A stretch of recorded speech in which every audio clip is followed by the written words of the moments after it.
We have another advent calendar to unbox. This one's from W Cosmetics. It costs $29. It has 12 products equaling $100 worth of value.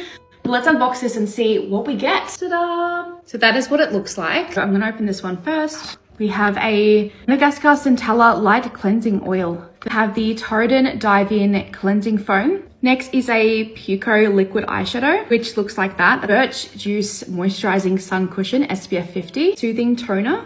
Also got this really cute little keychain. Another Centella product. This is the Ampule Foam from the brand Flower Nose. The Strawberry Cupid Collection Liquid Blush, which looks like that. Very pretty. I have a little portable mirror, which looks like that. Conditioning and Whitening Toothpaste by Oral Shark. A volumizing shampoo. Last of all, we have a perfume, Velvety Pear Wine.